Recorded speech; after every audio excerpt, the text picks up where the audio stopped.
Welcome back to Sports World. European and South American countries have their football, India and Pakistan their cricket, Australia and New Zealand have their rugby, and America has its baseball.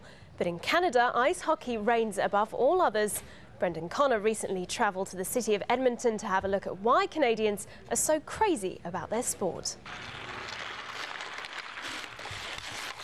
The sound of skates slicing across a frozen ice rink, carving and slashing, accompanied by the echo of a frozen disc being jiggled at the end of a long stick or slapped at the boards.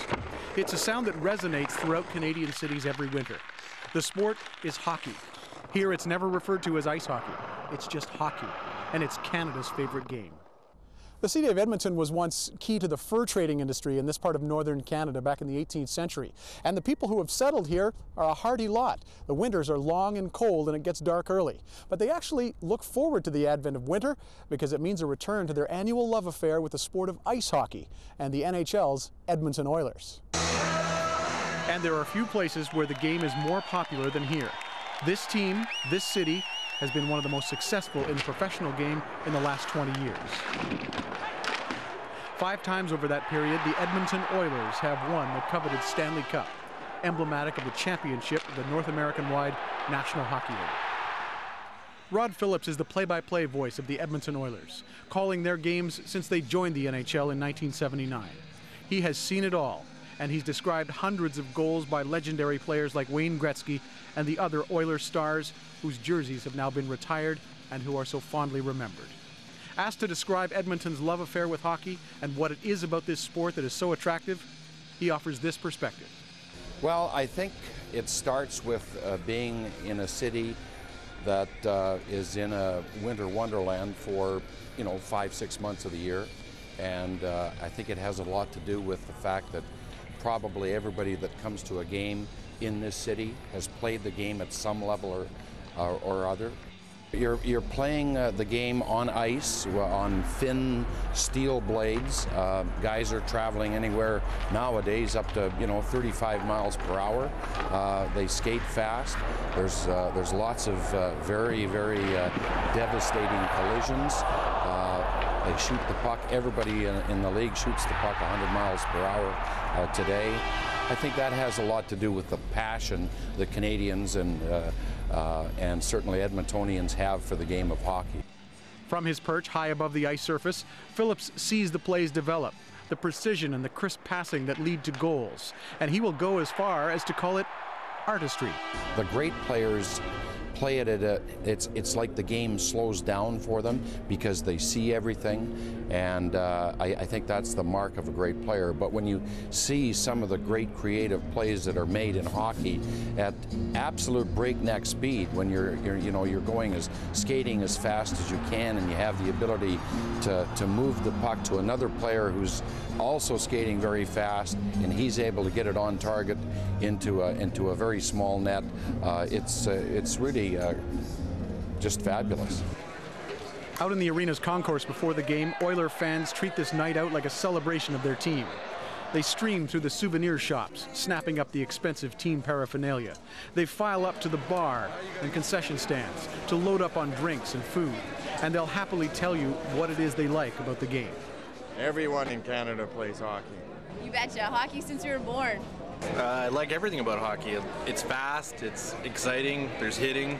It's a great sport. Well, I think the hockey players are probably, on a scale of 1 to 10, probably a 9 in professional sports. The blood and sweat that goes into every play. Fans. It's beautiful. It's an art. Yeah. Time now for the action to begin, and the gladiators emerge from their locker room and take to the ice. The TV broadcast people cover every nuance of the game. In the end, the Oilers win with 2 late goals.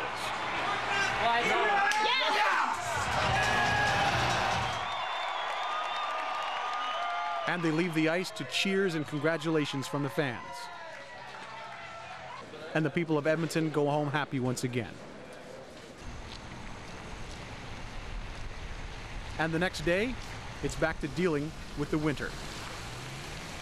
Trying to embrace it, trying to enjoy it,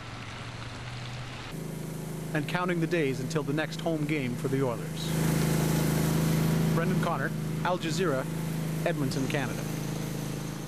You heard it there, blood and sweat, it's all art. And to finish the show, you are about to witness the latest exploits of a man who continues to push the boundaries in extreme sport. Felix Baumgartner holds the world records for the highest and lowest ever base jumps. His latest feat of daring took him to the Middle East, as Andy Richardson explains. A man standing on the edge of what some might describe as a challenge, but most would describe simply as madness. Felix Baumgartner has travelled to Oman for his latest challenge. The Austrian adventurer is taking on the Selma Plateau, the biggest cave in the Middle East. And he won't be using safety ropes. 3, 2, 1, jump.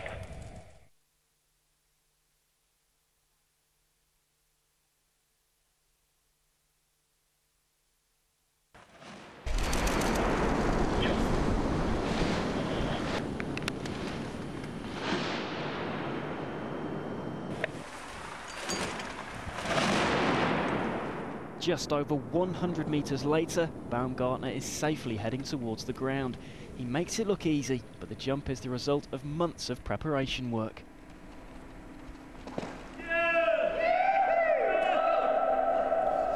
Jump. The timing of just when to pull the ripcord in the darkness, the crucial skill.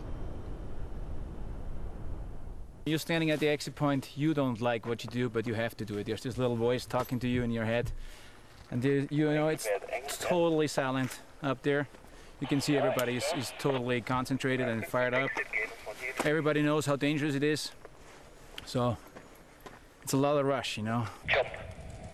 It's a rush most of us could live without.